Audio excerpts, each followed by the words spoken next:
SIR নিয়ে তোলপাড় রাজ্য রাজনীতি, প্রতিবাদও চলছে। এবার বীরভূমের সিউড়ির করিদ্ধা গ্রামে একটি জনসভায় হুঁশিয়ারি দিলেন অনুব্রত মণ্ডল। মঞ্চে বক্তব্য রাখতে গিয়ে তিনি বললেন, ভেবেছ আসামের মতো এখানেও বিজেপি দখল করবে, কিন্তু সে গুড়ে বালি। করতে দেব না এসআইআর, করতে দেব না এনআরসি, কেউ জেলে থাকবে না, সবাই পশ্চিম বাংলার মাটিতে থাকবে, হুঙ্কার অনুব্রত মণ্ডলের। তুমি আসাম দখল করেছিলে, তুমি তাই ভেবেছিলে পশ্চিম বাংলার মাটিতে আমি এই কাজটা করে দখল করব। আমি তাই ভাবে আমি পশ্চিম বাংলার 2 কোটি মানুষকে জেলে রেখে আমি এখানকার ঘুরিয়ে দেবো, বিজেপি বানিয়ে দেবো। ঘুরে বালি, ভয় পাই না। বামফ্রন্টকে তাড়িয়েছি এখান থেকে, এক বিন্দু ভয় পাই না। পার করতে দেবো না এসআর, করতে দেবো না এনআরসি, কেউ জেলে থাকবে না, তারা পশ্চিম বাংলার মাটিতে থাকবে, তাদের এই মাটিতে জন্ম।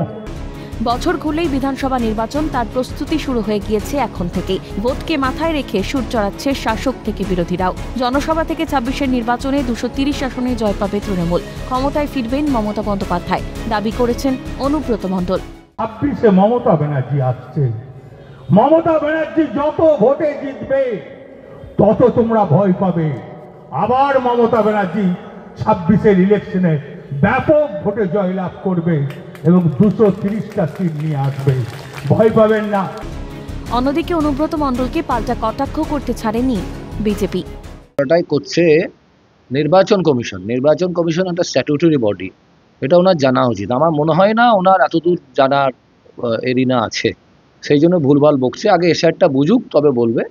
কোনো বৈধ ভোটার সে বাদ যাবে না, তার সঙ্গে অবৈধ ভোটার থাকবে না।